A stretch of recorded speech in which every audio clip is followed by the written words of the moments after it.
Welcome to Twale TV. Welcome back.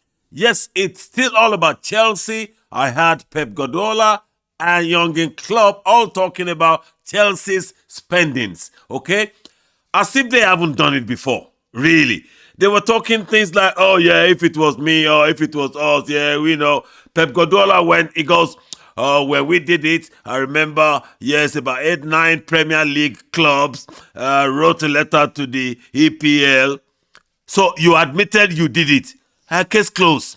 So since you have done it before, we are doing it for the second time. Yes, we did it during the Abramovich era. We're doing it now. If you have the money, spend it. Don't be a hater. Don't jealous. I beg. Leave Chelsea alone. Okay, we are the talk of the town now. Everywhere on the football platform. Every football platforms around the world. Everybody's talking about Chelsea's spendings. And we're no different. Forget about the fact that I have a Chelsea not ahead. I just love this new drama. Because we need something to spice up the game now. Some guys just came from nowhere, Americans or whatever, they put themselves together and whoop, 600 million cronies in 6 months. I beg, eat your heart out, as they will say in Oyibo style. Okay, so that's that. Pep Guardiola, Jurgen Klopp, on the other hand, made a joke of it. Oh, I won't make any comment until I speak to my lawyer. Very good. Something, a light-hearted joke. Because they wish they can have that money to spend, but they haven't. Okay? Every club is just kind of finding a way not to violate the fair play rule, which we haven't. We just happen to be a genius. We've discovered a way to go around it. Because instead of 4 years contract, we gave 8 years contract. So the money is divided over 8 years instead of 4 years. Genius. Come on. Give credit where it's due. Chelsea, they've got the money. They've spent it. They've got good buys. They've actually got nearly all the best young talents in Europe. Okay? So we have to say it like it is. The only problem Chelsea are going to face is if we refuse to win games. If we don't win games, then it's going to be too quick and easy for the stakeholders to get rid of Graham Potter. Okay? There's no smoke without fire, they say. It's been rumored that a lot of top-class managers are interested, but not until he starts to lose games. He hasn't been winning games. It's my main worry. I said it.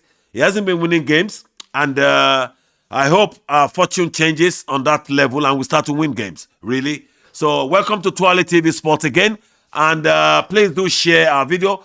Most importantly, go to this channel and subscribe. Twale TV Sports. You go and subscribe now. I beg. You know, like all this fizzy microphone, studio, everything they present for you. I beg now. Help us to help you, Jare. I beg. And we have an entertainment channel as well. Twale TV Entertainment.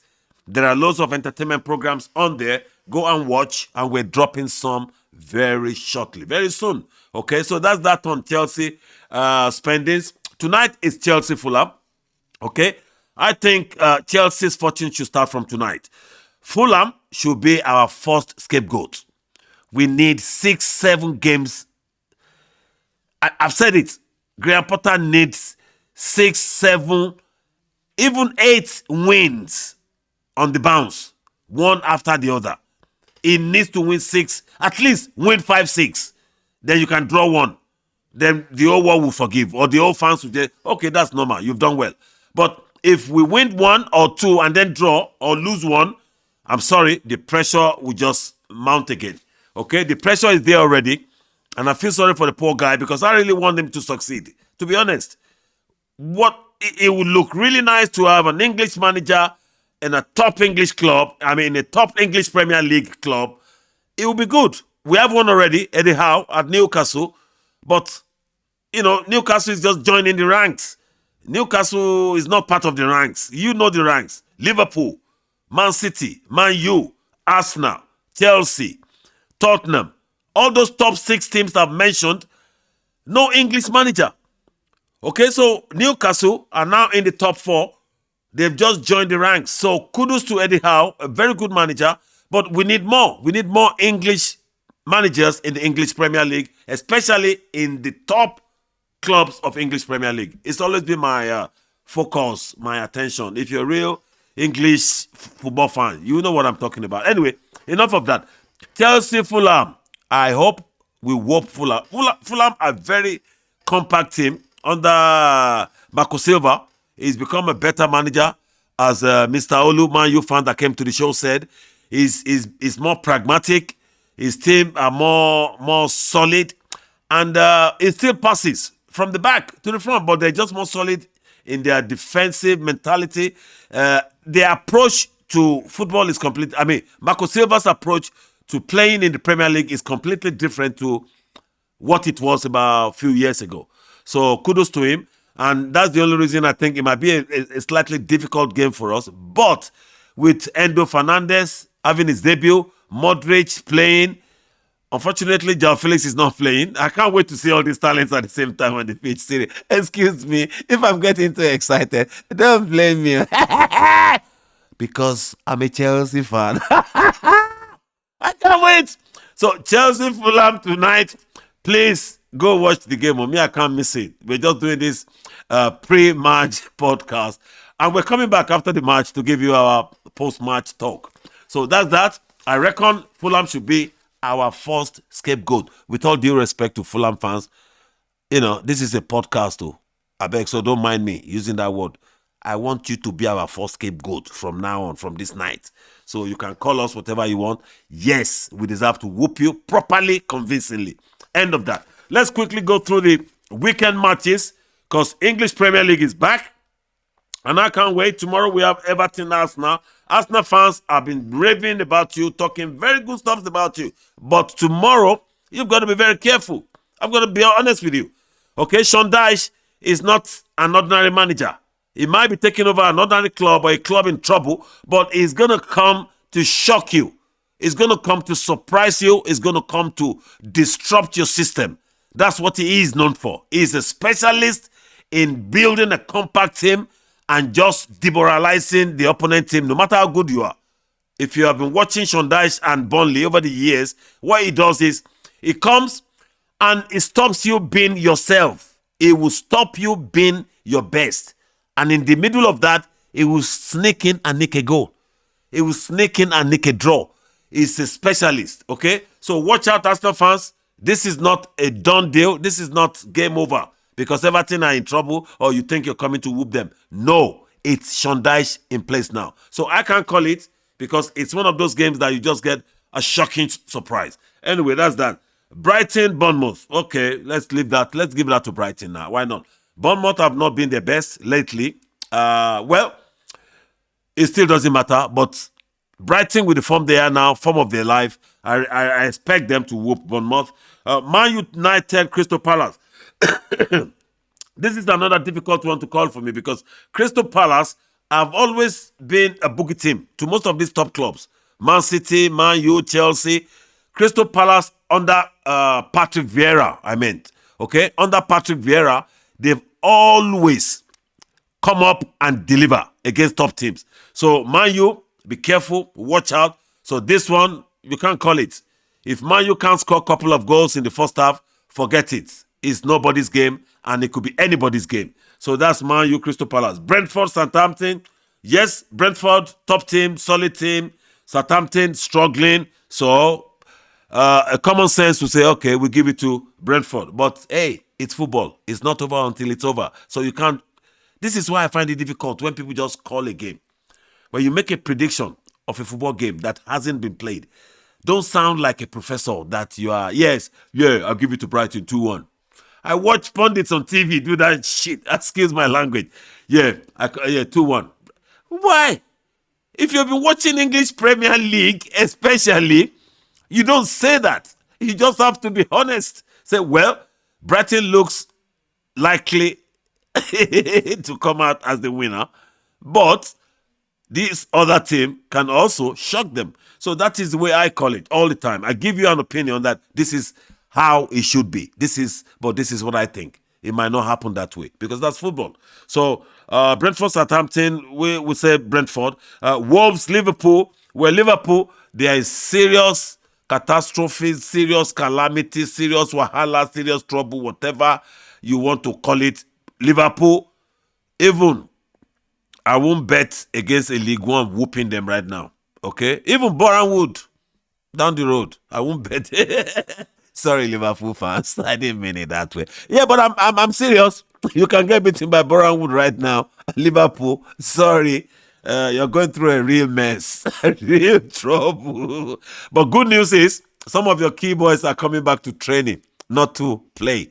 Okay, Jota, Diego Jota. I was told is coming back to training. Van Dijk, Firmino, all of them, they're coming back to training very soon. So yeah, keep the problem as it is. Keep it going. We love it. You know, we haters. We don't want you to recover. Aston Villa, Leicester City. Okay, Aston Villa under Emery.